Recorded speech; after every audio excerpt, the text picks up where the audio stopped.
Jeepers Creepers 2 was an amazing sequel. It's arguably one of the best horror movie sequels of all time. There's an estimated 25% of Jeepers Creepers fans who prefer Jeepers 2 to the original.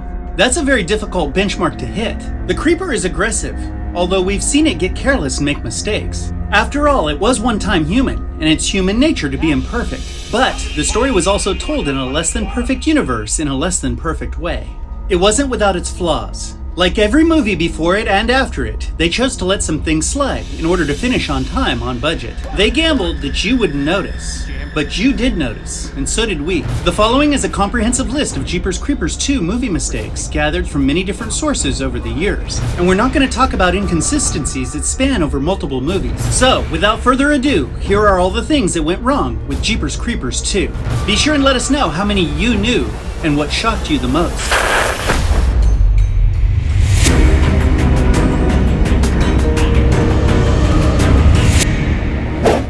A scarecrow stood, still and quiet. It was waiting for something.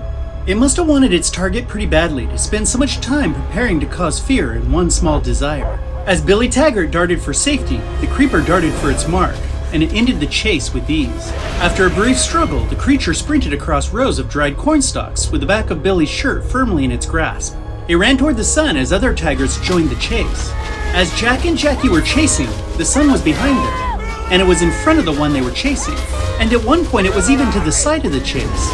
In an effort to capitalize on lighting, they chose to break continuity, and the first Jeepers Creepers 2 movie mistake was born. Can't pry him off me.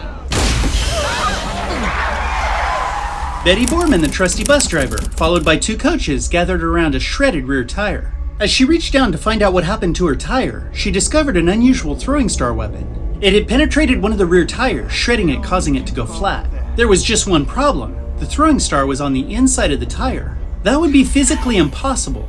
If there's some way that it could have completely penetrated the outer wall of the tire, and that would be astronomically impossible, it would have stuck to the far side inner wall of the tire, not to the surface above the tread. But we aren't finished with this scene yet. I don't know, but whatever it is, it's sharp as the son of a bitch! Betty reached for the creeper star, but she found it to be much sharper than she anticipated. She yanked her hand back to assess her wound. Coach Hannah reached down carefully to pull the star out for her. As he started to reach for it, he extended his left hand, and then we jump cut to him pulling it out with his right.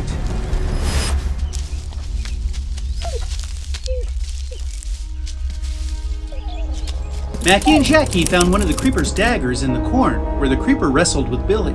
Jackie brought it inside to show Jack. As Jack looked it over, it flew across the room and stuck into one of the Taggart's lamps. It hit the lamp with a thud and the sound of broken glass. There's just one problem. Where did the glass come from? The lamp was still on.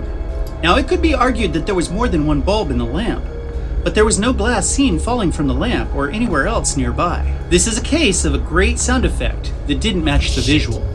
We should all be looking for ways we can defend ourselves until help gets here.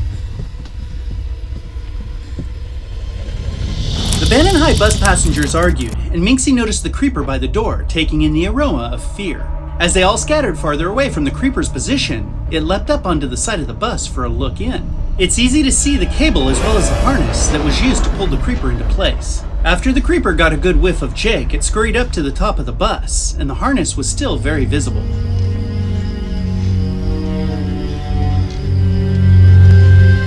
The Bannon High school bus was never stranded. It could easily have traveled with just one rear tire. After checking their tire, they could easily have resumed travel without delay. And eventually, as we witnessed, they did so. But not only that, the bus could have traveled with no tires. They could have traveled safely on the rims, very slowly, until they found help. It's likely the creeper would have moved on if they could have found a safer location with more witnesses. Well, maybe not without taking DeAndre.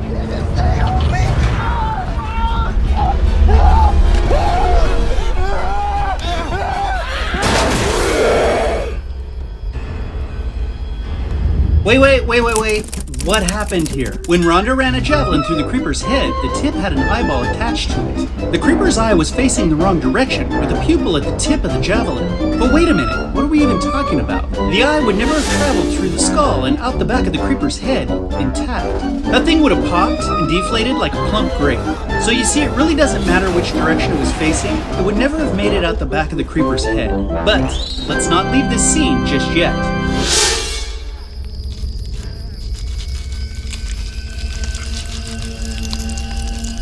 The effect of the javelin running through the creeper's head was outstanding. Well, except for one little thing. When the creeper started sliding it back and forth in its head, it wasn't really moving. Now this is an awesome practical effect gone wrong, because we would never have noticed if it wasn't for this little spot right here.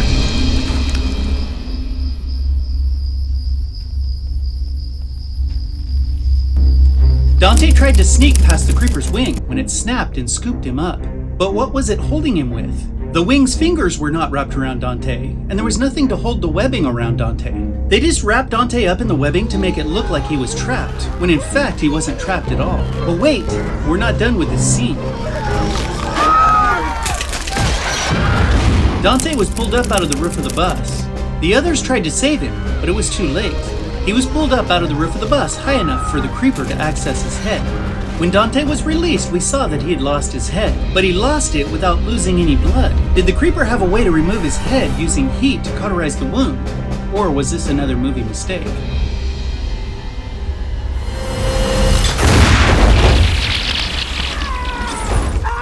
Jack harpooned the creeper. As it was flying around at the end of a long cable, there were two mistakes that didn't get addressed, and they both involved cables. The creeper was strong enough to move the Taggart's truck, although the cable that was supposed to connect the creeper to the truck was never taut.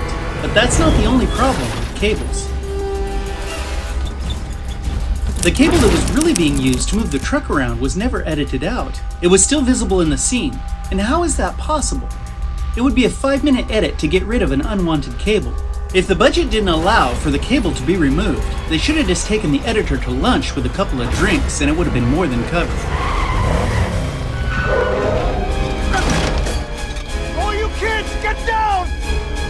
When the creeper got tired of flying around at the end of Jack's harpoon cable, it got impatient and started moving the truck as well as the bus. Once the truck made it past the bus, the creeper made one last lunge and flipped Jack Taggart's truck like it was a toy.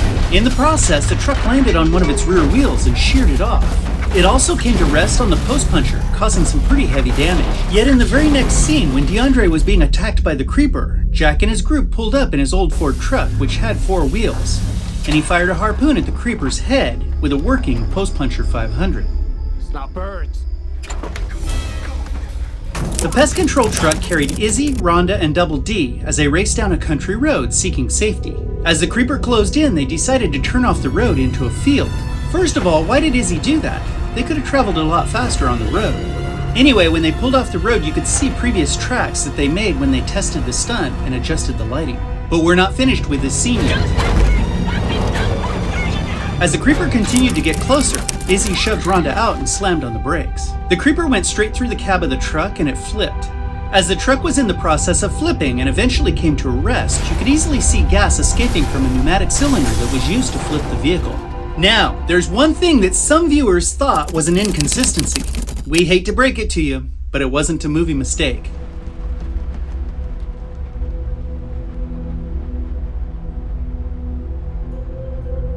When Minxie fell asleep and had a vision, she moved from one side of the bus to the other. So what was going on there? We entered Minxie's dream. In her dream, she was sitting on the left side of the bus. But as she slept, she was actually resting in the right bank of seats. It's not uncommon for many things to be different in dream sequences. For example, when she met Derry in her dream, Billy and Mackie were running backwards, but this was no movie mistake. On the contrary, it was done intentionally to show that we had left reality. In her first vision, Minxie was receiving information from the deceased. So, as a dream, this was inconsistent on purpose. Is it dead?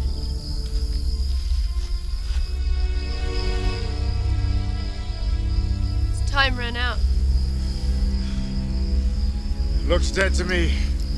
Let us know how many of these movie mistakes you already knew about right here in the comments. Like, subscribe, share, comment, do whatever you can do to help us push this channel out to more Jeepers Creepers fans.